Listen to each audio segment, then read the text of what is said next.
We're halfway through the campaign, just about, although probably a little bit further advanced considering the public holidays coming up. So where are things at? Joining me now, Assistant Minister to the Prime Minister, Patrick Gorman, former Liberal MP, Jason Falinski. Gentlemen, thanks both for your time. I might start with you, Jason, because I know you're big on housing. Tax write-off for first home buyers, it was just announced. Would you call that good economic reform? Oh, it's not economic reform, Tom. It's about trying to reorder the stack so that first home buyers get more of a chance than people who are already established in the market. But look, quite frankly, this has all been very disappointing. The fact of the matter is that it's about time someone turned up and told the truth, which is the reason we have a housing crisis in Australia is because of the dearth of supply in the market that is created by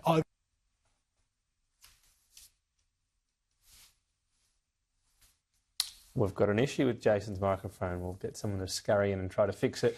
Patrick, on housing as well, is it time for Labor to just be up front? You've got the $1.2 million target. Your own National Supply Council says you're going to fall short. Is it time to just say we didn't do that well in the first term and have a mea culpa on this?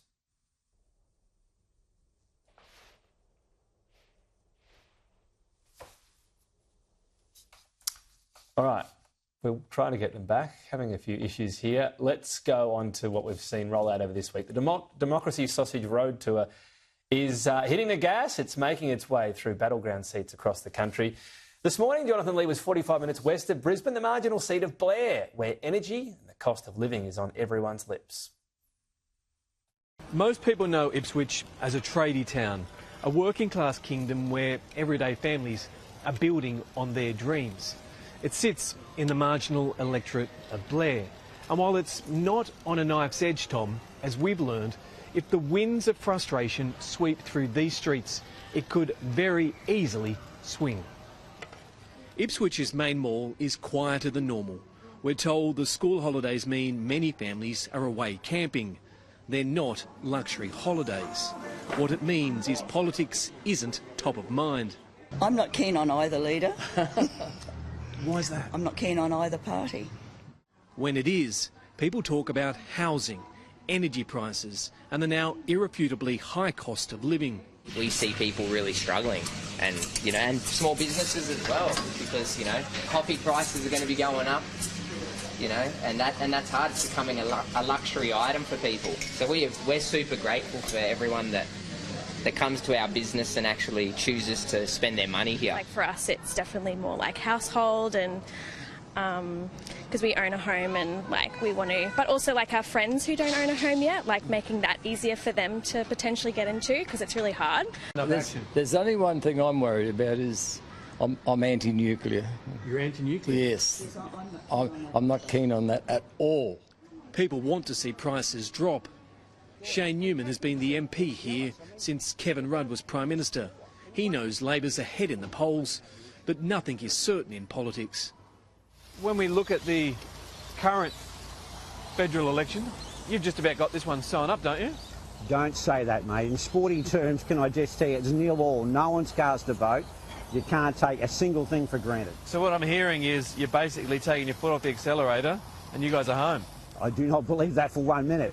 I think I got up at 4:45 this morning, can I tell you, just to meet with you. There's a modest respect for the opposition leader too. Look, I admire anyone and respect anyone who puts themselves forward for public office, particularly someone who puts themselves forward for leadership of the country. I think Peter's a pretty decent human being. I don't agree with him on politics. One figure around Ipswich always looms large. Senator Pauline Hanson has been tried and tested many times. Do you want to prick them first? I love pricking a few. It is a metaphor-rich environment. Yes, it is. So I'm imagining we do this, we're going to get some fat spitting in our faces. I've had more than fat spit in my face. At Willowbank Raceway nearby, she proudly channelled the presidential figure whose shadow looms over this election. When Jacinta Price came out and said, "Make Australia great again," And Littleproud gets on the camera and he says, oh, well, it was a slip of the tongue. I am so angry about that. I'm going to shout it out. Make Australia great again. There's nothing embarrassing about that. The battle in Ipswich is to get in front and stay there.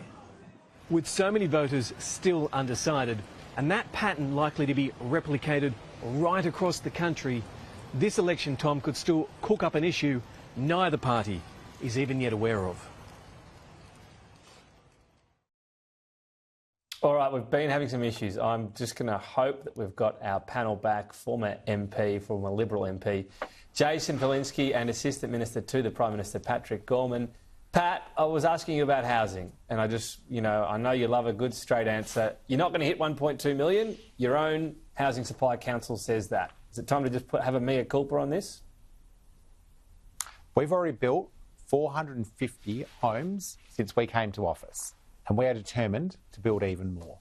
We've set that goal of 1.2 million. We recognise that the Commonwealth has a big role to play, the states and territories have a role to play, and local governments have a role to play, and that's where Jason and I agree.